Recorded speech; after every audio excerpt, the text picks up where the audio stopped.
السلام علیکم ورحمۃ اللہ وبرکاتہ۔ الحمد للہ رب العالمین، والصلاة والسلام علی سید الانبیاء والمرسلین، اما بعد۔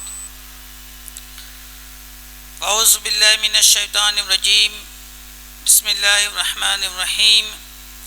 والذی جاء بالصدق وصدق به اولئک هم المتقون۔ صدق اللہ المولانا العظیم، وبلغنا رسولہ النبی الامین المختار الکریم صلی اللہ تعالی علیہ وسلم۔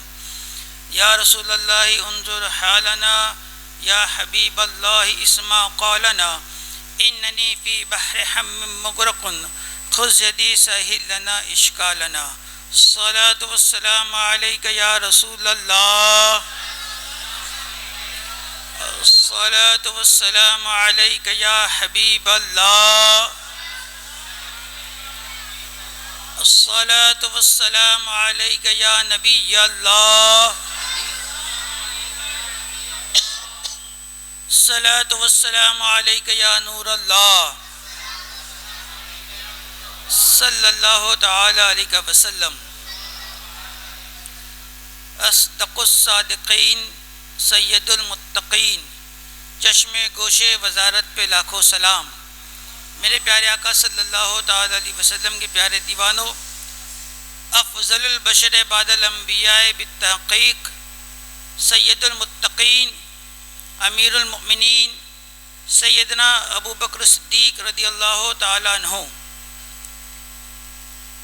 کی سیرت پر تھوڑی دیر انشاءاللہ گفتگو کرنے کی کوشش کروں گا۔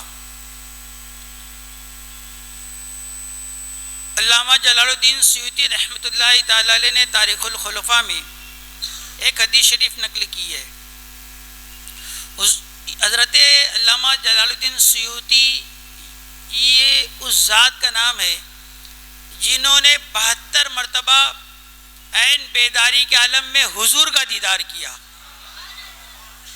ان کی کتاب ہے تاریخ الخلفاء، اس میں انہوں نے ایک حدیث پاک نقل کی ہے۔ اسی حدیث پاک سے آغاز کرتا ہوں کہ ہم نے یہ محفل کیوں سجائی ہے، ہم ان کی یاد کیوں مناتے ہیں، ہم نے یہ اجتماع ان کے نام کیوں منسوب کیا ہے، ہم جشن صدیق اکبر کیوں مناتے ہیں۔ تو حدیث شریف سن لیجئے، سارے جوابات آپ کو مل جائیں گے کہ حضور رحمت عالم صلی اللہ تعالی علیہ وسلم نے ارشاد فرمایا، میری امت پر یہ واجب ہے کہ وہ ابو بکر سے محبت کرے۔ ابو بکر سے محبت کرنا ہر شخص کے لیے ضروری ہے کہ وہ سیدنا حضرت ابو بکر صدیق رضی اللہ تعالیٰ عنہ سے محبت کرے۔ یہ مصطفیٰ جان رحمت صلی اللہ تعالی علیہ وسلم نے ارشاد فرمایا۔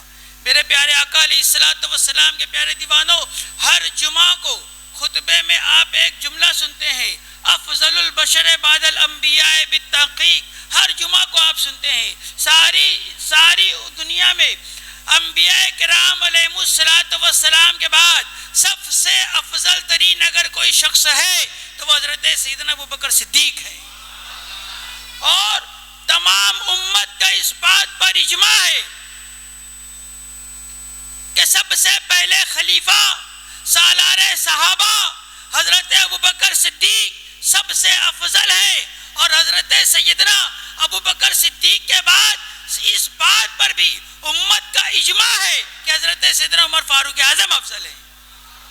میرے پیارے آقا علیہ السلام کے پیارے دیوانوں، ہم یہ کہ بعد دیگرے حضرت عثمان غنی اور حضرت علی بھی ہیں، مگر امت کا اجماع نہیں ہے۔ یہ جمہور کی رائے ہے، صحابہ کی رائے ہے کہ حضرت عمر کے بعد حضرت عثمان اور حضرت عثمان کے بعد حضرت علی ہے، یا کچھ لوگ پہلے حضرت علی کا نام لیتے ہیں پھر حضرت عثمان کا نام لیتے ہیں۔ میرے پیارے آقا صلی اللہ تعالی علیہ وسلم کے پیارے دیوانوں، مگر سیدنا ابو بکر صدیق رضی اللہ تعالیٰ عنہ کے افضل ہونے میں کسی کو کوئی شک نہیں ہے۔ آپ غور کیجئے، جب آپ خطبہ سنتے ہیں تو یہ خطبہ میں سمجھتا ہوں اکثر مساجد میں ہوتا ہے۔ افضل البشر بعد الانبیاء بالتحقیق، امیر المؤمنین حضرت سیدنا ابو بکر صدیق رضی اللہ تعالیٰ عنہ۔ چاروں خلفائے راشدین کا نام لیا جاتا ہے خطبے میں. خلفائے راشدین حضرت سیدنا ابو بکر صدیق، حضرت سیدنا عمر فاروق اعظم، حضرت سیدنا عثمان غنی اور حضرت سیدنا مولا علی کرم اللہ تعالی وجہ الکریم. ان کی خلافت، یہ خلفائے راشدین ہے، ان کی خلافت کو خلافت راشدہ کہا جاتا ہے. میرے پیارے آقا صلی اللہ تعالی علیہ وسلم کے پیارے دیوانوں، حضرت سیدنا ابو بکر صدیق رضی اللہ تعالیٰ عنہ کے بارے میں مصطفیٰ جان رحمت صلی اللہ تعالی علیہ وسلم ارشاد فرماتے ہیں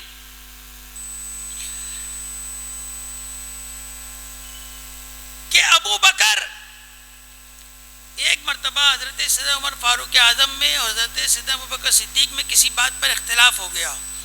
تھوڑا بہت حضرت عمر فاروق اعظم رضی اللہ تعالیٰ عنہ نے کچھ زیادہ کہہ دیا ہے، کچھ کم.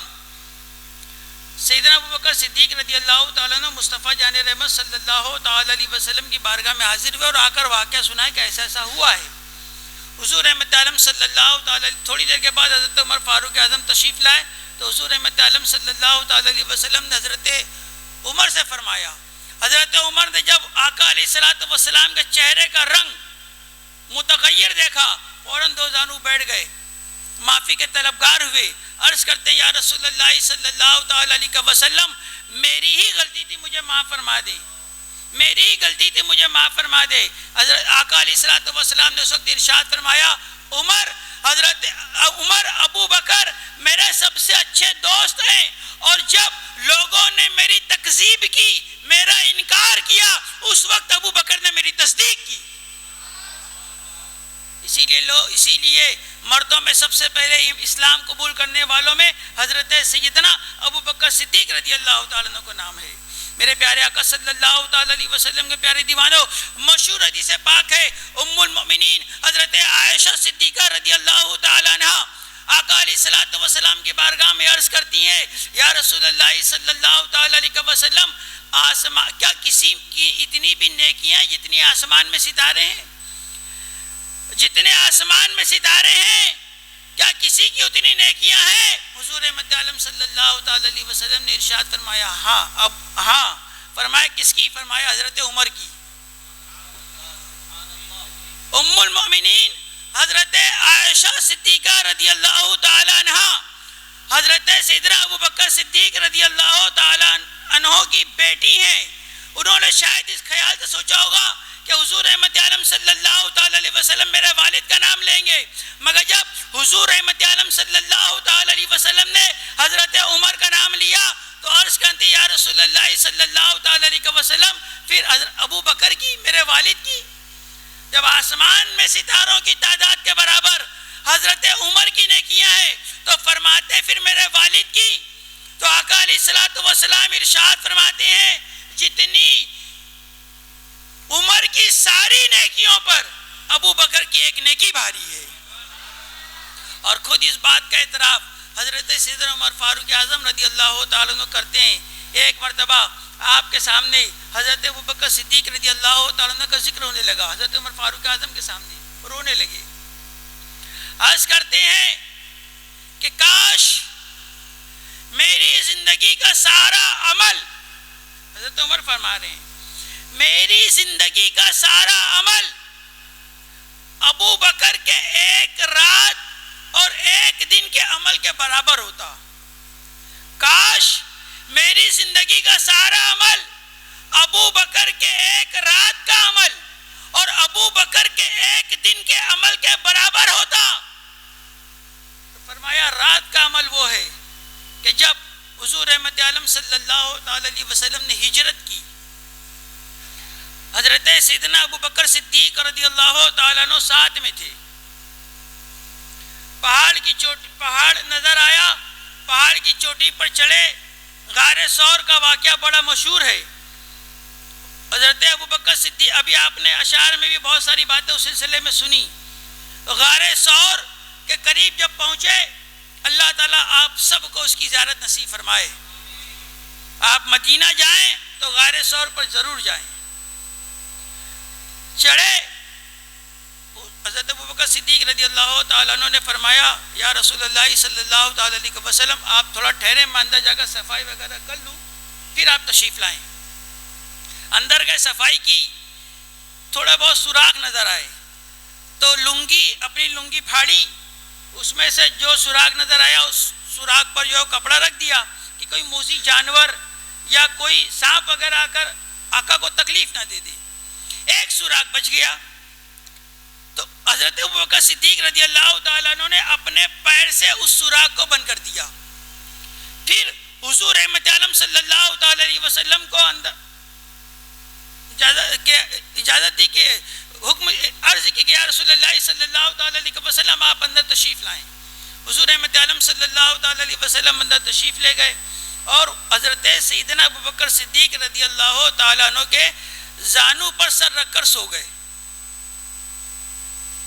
جس سوراخ پر پیر رکھا تھا اس سوراخ پر ایک سانپ آیا، اس نے ڈس لیا۔ سوراخ نے ڈسا، کوئی آواز نہیں نکالی۔ ہماری مجلس میں ایک چپکلی، ایک گرگٹ یا ایک کاکروچ آ جائے تو اب یہ پوری مجلس دھرم بھرم ہو جائے گی، لوگ یہاں وہاں بھاگنے لگیں گے۔ سانپ نے کاٹا، کوئی آواز نہیں نکالی۔ آواز اس لیے نہیں نکالی کہ زانو پر مصطفیٰ کا سر مبارک ہے، مصطفیٰ آرام فرما رہے ہیں، مگر درد جب بڑھتا گیا تو شدت درد کی وجہ سے آنکھ سے آنسو نکلے، مصطفیٰ کے رخسار مبارک پر گرے۔ حضور رحمت عالم صلی اللہ تعالی علیہ وسلم نے آنکھیں کھول دی، پوچھا ابو بکر کیا ہوا؟ حضرت ابو بکر صدیق رضی اللہ تعالیٰ نے عرض کیا یا رسول اللہ صلی اللہ تعالیٰ علیہ وسلم سانپ نے کاٹ لیا ہے، سانپ نے پیر میں کاٹ لیا۔ حضور رحمت عالم صلی اللہ تعالیٰ علیہ وسلم نے اپنا لعاب مبارک نکالا، وہاں پر جہاں سانپ نے کاٹا تھا وہاں لگایا، زخم کافور ہو گیا۔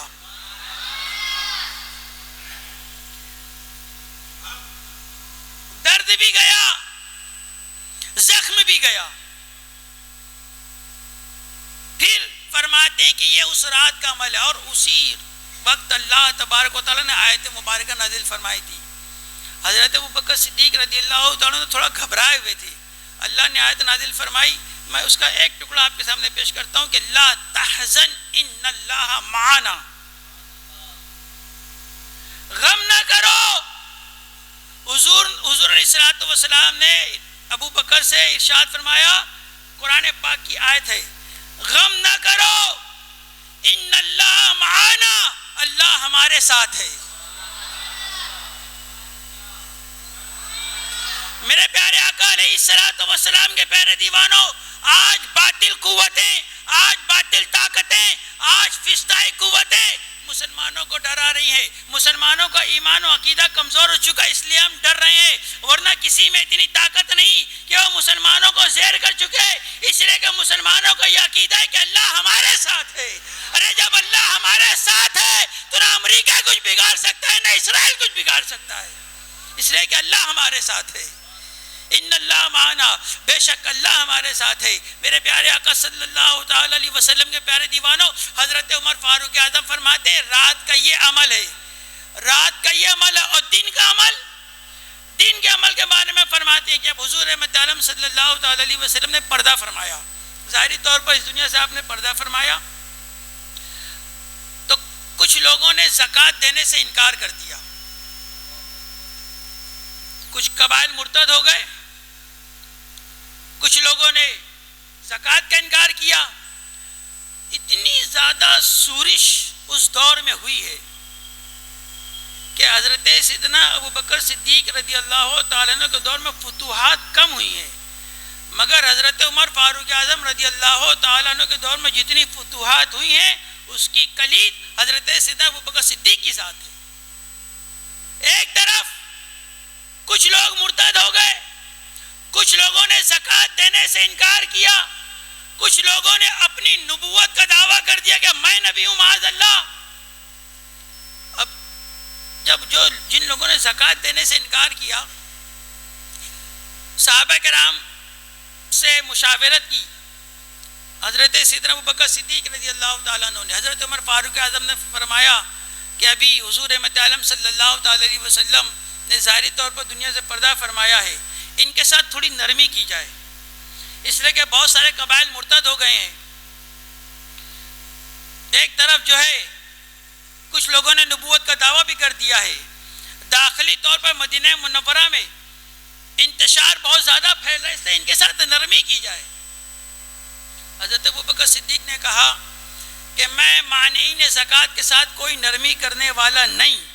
جو لوگ رسول اللہ صلی اللہ تعالی علیہ وسلم کے زمانے میں اگر ایک رسی بھی بطور زکوٰۃ دیا کرتے تھے تو میں ان سے وہ رسی بھی وصول کروں گا. جو لوگ زکوٰۃ نہیں دیں گے ان کے ساتھ میں جہاد کروں گا، ان کے ساتھ میں قتال کروں گا. میرے پیارے آقا صلی اللہ تعالی علیہ وسلم کے پیارے دیوانوں، کچھ صحابہ کو یہ بات ناگوار گزری، مگر جب مانعین زکوٰۃ کے ساتھ حضرت سیدنا ابو بکر صدیق رضی اللہ تعالیٰ عنہ نے قتال کیا، جہاد کیا، اور پھر ان میں سے کچھ لوگ جو ہے اپنے ارتداد سے پلٹ آئے، کچھ لوگوں نے زکوٰۃ دی، تو اس کے بعد جب معاملات صحیح ہو گئے تو بعض صحابہ نے کہا کہ ہم نے ابو بکر صدیق کے اس فیصلے کی مخالفت کی تھی، مگر ہم نے دیکھ لیا حق وہی تھا جو ابو بکر پر نازل ہو رہا تھا. میرے پیارے آقا علیہ الصلوۃ والسلام کے پیارے دیوانوں، حضور رحمت عالم صلی اللہ تعالی علیہ وسلم نے اپنی زندگی میں جبکہ آپ کے آخری لمحات تھے، آپ نے حضرت اسامہ رضی اللہ تعالیٰ عنہ کو ایک لشکر جرار دے کر رومیوں کی سرکوبی کے لیے روانہ فرمایا. ابھی وہ لشکر تھوڑی ہی دور گیا تھا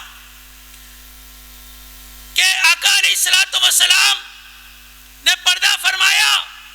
بعض صحابہ نے کہا کہ ابھی وہ تھوڑی ہی دور گیا ہوا ہے، اسے واپس بلا لیا جائے، اس لیے کہ یہ سارے یہاں پر کوئی مرتد ہو رہا ہے، کوئی زکوٰۃ دینے سے انکار کر رہا ہے، کوئی اپنی نبوت کا دعویٰ کر رہا ہے. پہلے ان لوگوں سے نپٹ لیا جائے، اس کے بعد لشکر کو روانہ کیا جائے. حضرت ابوبکر صدیق رضی اللہ تعالیٰ عنہ نے ارشاد فرمایا، قسم خدا کی ابو قحافہ کے بیٹے میں یہ جرأت نہیں ہے کہ جس لشکر کو مصطفیٰ جان رحمت صلی اللہ تعالی علیہ وسلم نے روانہ فرمایا تھا ابو بکر اس کو روک لی. اور پھر دنیا نے دیکھا کہ جب وہ لشکر نکلا چلتا ہی چلا گیا، ابو بکر صدیق رضی اللہ تعالیٰ عنہ نے اسے واپس نہیں بلایا، تو جو لوگ مدینہ منورہ پر حملہ کرنے کی تیاری کر رہے تھے، جو لوگ منافقین کی سازش کا شکار ہو چکے تھے، ان کا دل اس بات سے دہل گیا کہ لگتا ہے مدینہ منورہ میں ابو بکر نے بڑی فوج جمع کر رکھی ہے، جبھی تو اتنے بڑے لشکر کو روانہ کر دیا ہے. تو لوگوں کے دل دہل گئے، اسلام کی سطوت کا سکہ ان کے دلوں پر بیٹھ گیا. میرے پیارے آقا علیہ الصلوۃ والسلام کے پیارے دیوانوں، بہت ساری خصوصیات حضرت سیدنا ابوبکر صدیق کی ہے. ایک خصوصیت تو یہ بھی ہے کہ آپ صحابی، آپ کے والد صحابی، آپ کا بیٹا صحابی، آپ کا پوتا صحابی، 4 نسلیں صحابی. حضرت سیدنا ابوبکر صدیق رضی اللہ عنہ کی 4 نسلیں، باپ بھی صحابی، بیٹا بھی صحابی، خود صحابی اور پوتا بھی صحابی. میرے پیارے آقا صلی اللہ تعالی علیہ وسلم کے پیارے دیوانوں، عشق رسول آپ کے والد ماجد نے اسلام قبول نہیں کیا تھا غزوہ بدر کے موقع پر، غزوہ بدر کے موقع پر اسلام قبول نہیں کیا تھا. ابو بکر صدیق رضی اللہ تعالیٰ عنہ اسلامی لشکر کے ساتھ تھے اور آپ کے والد کفار مکہ کے لشکر کے ساتھ تھے. جب انہوں نے اسلام قبول کیا، حضرت سیدنا ابو بکر صدیق رضی اللہ تعالیٰ عنہ کے والد نے جب اسلام قبول کیا تو ایک مرتبہ فرمانے لگے، بیٹا جنگ بدر میں تم کئی مرتبہ میری تلوار کی زد پر آئے، مگر میں نے تمہیں چھوڑ دیا، میں نے تمہیں چھوڑ دیا.